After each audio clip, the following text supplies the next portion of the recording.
Alright guys, I messed up a lot of these transition things to kick off the day, and my webcam is not working! Good, excellent start. Oh, god damn it. One sec, let me unplug this thing. Okay, well, I will deal with that later. Maybe between games when we get some downtime. Really annoying, because I actually bought some lottery tickets for the stream today. So it's not even about my pretty face, but I wanted to scratch them with stream again. Alright, well, how you doing today, Zombie Grub?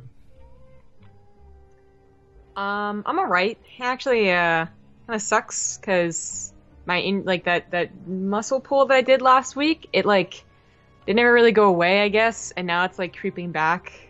Ooh, so I'm sorry to hear that. I don't feel that great. It's alright. It's okay.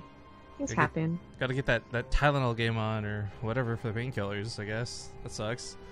Yeah, it's good.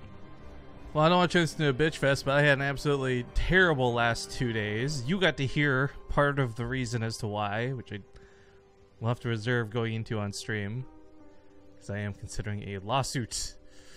Yay! So wow.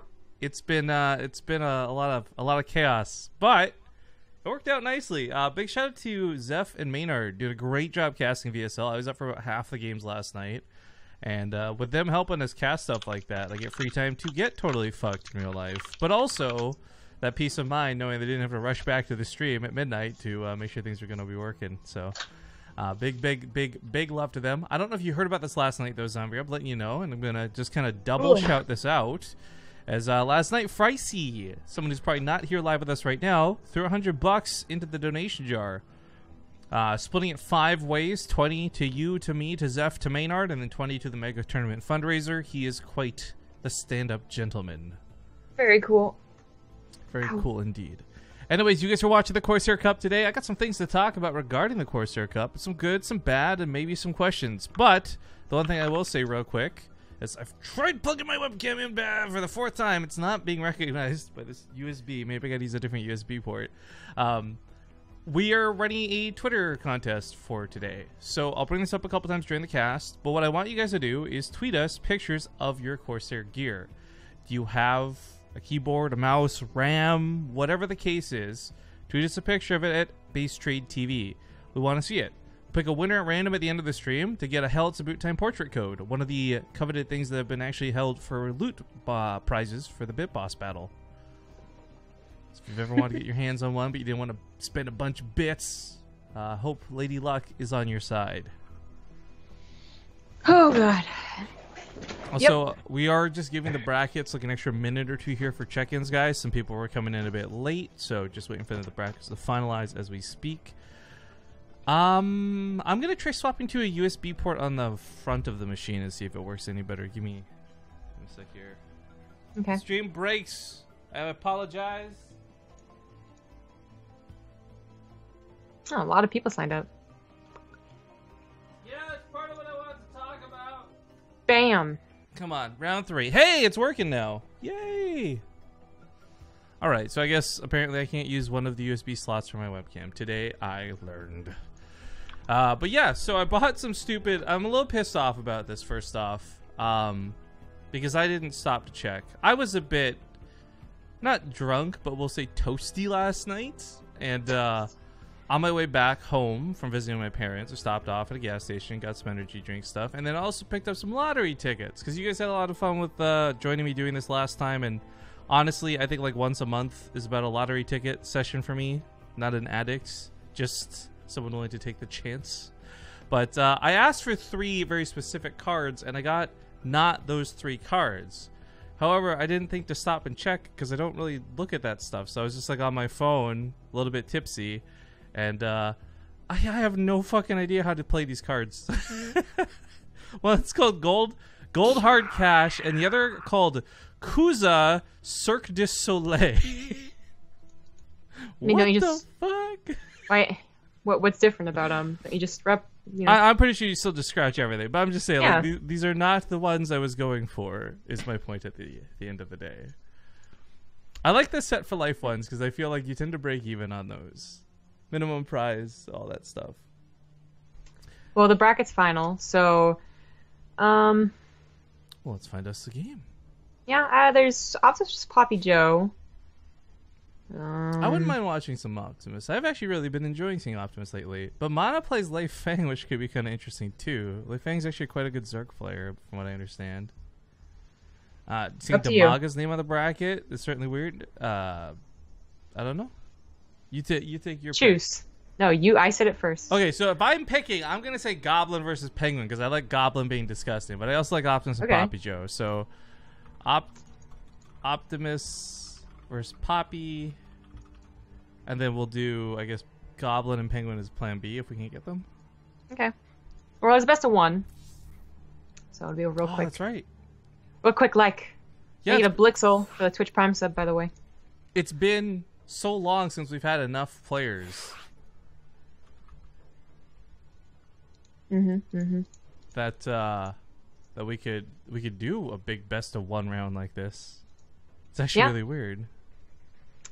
Not too common, but everyone's already in the lobby. This is the fastest I think we've ever started. Oh, so we're doing PappiJoe versus Optimus. All right, TvP. Philly Herb says, BaseTradeTV, what if we already have one? I'm assuming you're asking about the portrait code. Sorry, there's a stream delay. All the good stuff. Then you'll get another one. You can give it to a friend. You can... Well, I can't tell you that you can sell it, but you know I can't control what you do with it. Wink. Honestly, if you win this one and you already have one, just do whatever you want with it, guys. I know a lot of people have actually been giving them to their... I love this. The last 3 people who actually won these portrait codes on stream... and this kind of counts one of the bonus ones that I gave away in secret. Yes, I do that from time to time, guys. They all said that they had the code already, but they wanted to give it to, and I'm going to specifically say their co-op partners, which I thought was really cool. Because I'm a big co-op fan. So just kind of that subtle, like, hey, Rifkin and I play co-op, by the way. It was like a real, like, yeah, boy. Wow, they were really... That's the word. Trying to appeal to you. And there we go. I don't think that was the case, but it worked that way regardless. All right. Oh, where's that little logo thing here? I gotta grab the Corsair Cup. I really gotta just stop being lazy and get on my old computer for a day and grab all the assets. Missing the Corsair Cup thing. Feels bad, man. Yeah, but I guess okay. so. Didn't we cast a Corsair Cup already? Yes, and I was equally lazy and complacent about it then. That was the bonus Corsair Cup, of course. Talk more on that actually in a moment because that's a pretty important note for the month, but we are getting into game number 1 in a best of 1. Spawning at the top left, he's blue, he's Terran, and he's been showing quite some good games lately. It's Optimus. The bottom right has the purple Protoss. It is PappiJoe. PappiJoe actually used to be a really, really weird, funny player you'd see. I think he was teammates with Lily Canine for a while, and... I don't know. I vaguely remember this guy playing very, very cheesy. So maybe this is a dude who likes his Oracle play. Maybe he likes a lot of Phoenix Adept. I don't know. I'm with you. I think that's what I remember as well. I don't know about Phoenix Adept, as of course, that's been nerfed recently, and there are there's a lot of guesswork as to what that means, I guess, as we watch some players fall and some players still stay pretty even. Yeah, so I was actually thinking as Adepts lost that 10 health, the most recent patch, it might start forcing out more Zealots, or at least put a priority on their play. Tanky units, it's cheap, have them on the front line, and they last a little bit longer than Adepts, right? It's actually not been the case, so a lot of people, maybe it's just that they're unwilling to change, or it's just not worth the change. Either way, we're still seeing Adepts be a pretty primary composition. Yep, they got a lot of resubs and new subs in a row. Kershaw for the Twitch Prime sub. Velandra for the 4-month in a row Twitch Prime sub. 4 months, don't change, or change, whatever. I'm easy. And nice. Damn Noob for the Twitch Prime sub. Of course, all these new subs are really awesome. We had a couple last night as well. And with Twitch's new features rolling out soon, I think we're in line to gain another 3 or 5 emoticon slots at this rate, which is really cool. Cool. Look forward to that. Also have been in email correspondence with an artiste about the custom cheer motes. Still going along the motif and the theme of weapons and cool things like that. Yeah, yeah. Cool stuff from Twitch. Yeah, more stuff was announced today. I hesitate to talk about it, though, because I've just woken up and I haven't read the email properly. I don't know if we're allowed to talk about it or not. Because some of the stuff that they tweeted about was in the email, but not all the stuff in the email was what they tweeted about. And I was like, oh, interesting. Yeah, I skimmed through it, but I didn't really check. Usually it's in big, bold letters, though, so... Yeah. Oh, well. Did we grab Ricky D, by the way? No, that happened after. Thank you, Ricky D. Says, keep up the good work, guys. 3 months. And then Devin Wolf becomes the bit boss in the meantime. Yep. Well, PappiJoe hasn't actually done anything too out of the ordinary or crazy. War Prison with a couple of adepts for harass is maybe a little bit more on the abusive side of things, but it's not the same as watching players like Goblin and others do like 3 Stargates Oracle play. Yeah, this is quite normal, in fact. I mean, I guess it's probably like the last on the list of things you see. I'm actually maybe confident to say about that. Like just the Robo with like plain adepts being harassment options. Like usually it's Stargate first, probably even still, and then Twilight Council, and then Robo. That's the order I would put like the tech structures, but Robo first, then Twilight Council. He's a bit lower on the what Terrans are used to. So that's what he's going to go for. And this Warp Prism will be the real form of harassment and control and scouting as well. Got to be careful with this Widow Mine. You did see it. And unfortunately, Optimus, I think, just lifted all of his units to go over the rest of the map. There's not a lot. All the production, the mainly just kicking up. I mean, he's got a little bit of time. The command center is not exactly going to die immediately.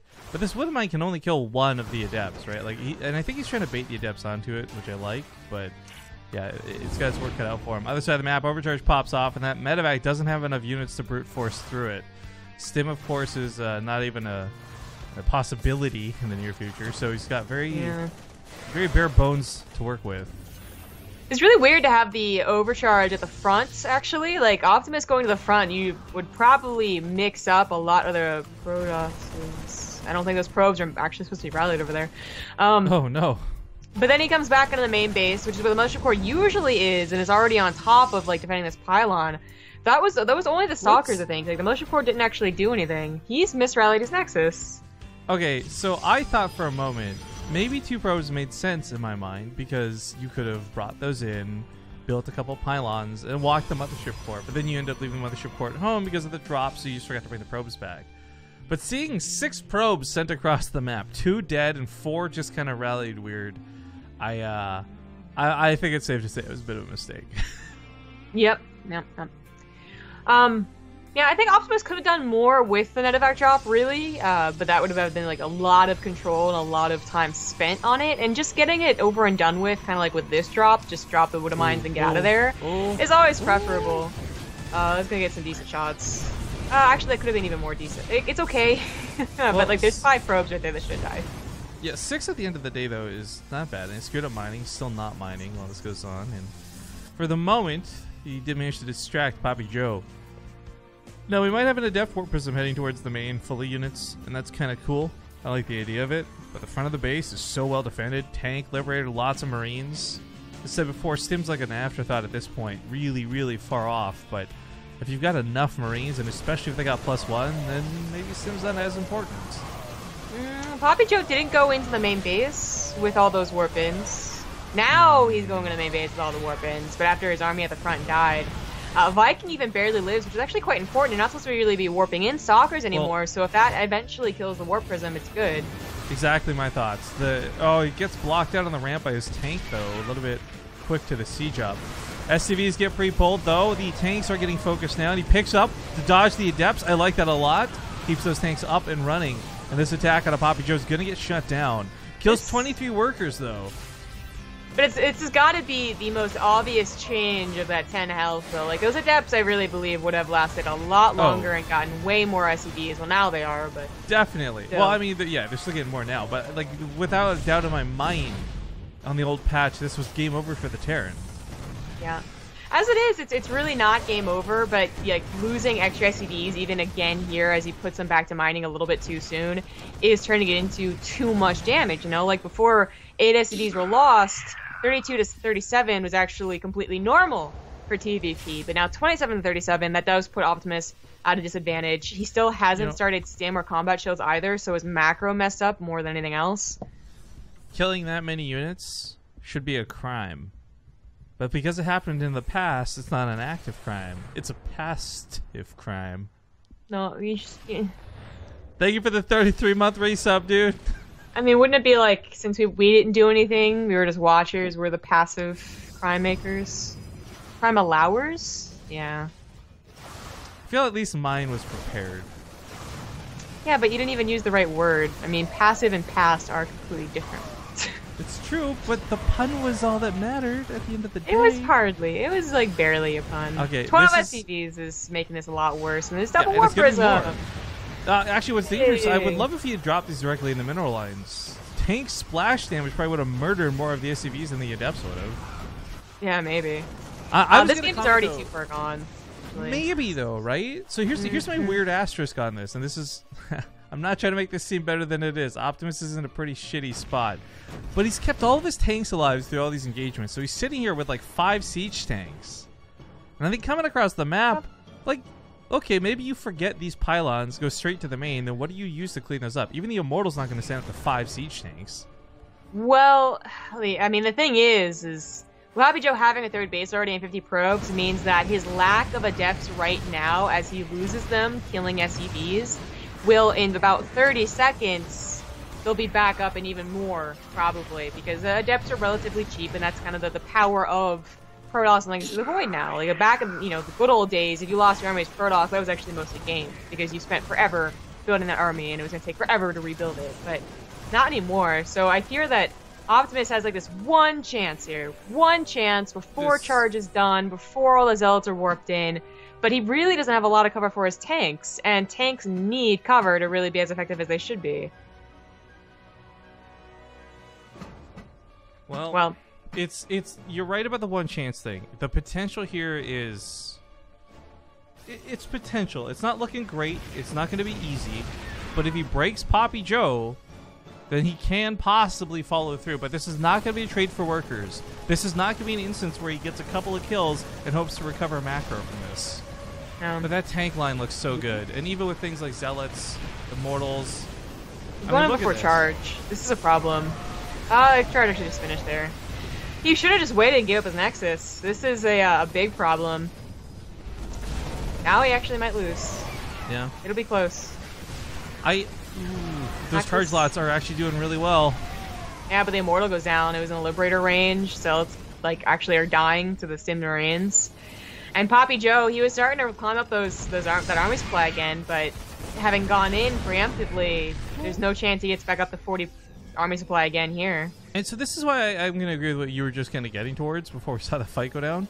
Banking up, these pylons are going to buy minutes of time. The Nexus should have gone down, be given up, and that army supply of PappiJoe, had it been all still standing, plus these new Zealots, I think Optimus dies without a chance to survive. Oh god. I also thought that Warp Prism was going to be used to drop something either behind the army or on top of the army with how little anti-air there was, and instead it was tried to get a counterattack in, which obviously didn't work. I think it just died. This is troubles. I think Optimus is going to die these charge lots. Yeah. Balance wine. Can't wait for these so they have 100. Well, okay, so I kind of want to make a note here too. I think this might have been preparation for that future change. I actually don't think many people go for charge immediately after they go for an adept attack, but also it was just a smart idea. Like, charge lots are good against tanks, especially tanks without, again, that buffer of Marines. These Marines are pretty well upgraded, though. It's 1-1, they have combat shields now, there's enough of them. The Zealots were enough for the tanks, but he doesn't have enough. They didn't have a Guardian Shield, they didn't have any force fields. Well, so this is where it gets really questionable. Oh, if he loses the Mothership Core. Oh, no! Okay, this actually might just be the winning move Optimus needed.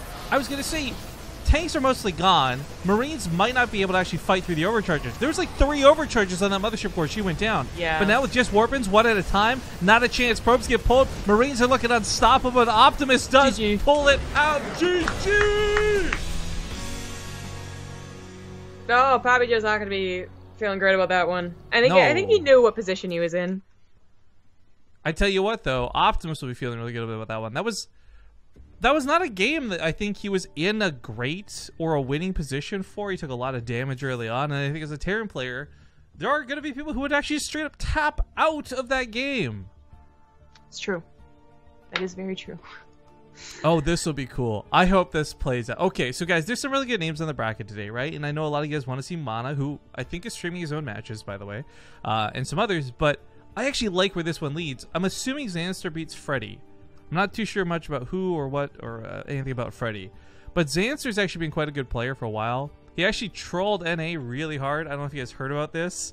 He went from, like, everyone's done that run. New account, bronze to grandmasters. All the pros and streamers have done this at some point. But Xanster did it with no gas. So he played Zerg, and he went only Slowlings, Queens, and Spore Crawlers. And he got GM on North America. So I love this kid for a lot of different reasons. We've had fun stories with him at live events, but that really made me go like WTF when it came to StarCraft 2. Him possibly coming up against Optimus, I think is going to be a really fun TVZ. He is. I just messaged him. All right, cool. Well, then what we'll do is we'll get a commercial break in. We'll get the lobby up, guys. Sit tight. Thanks for watching. We'll see you soon.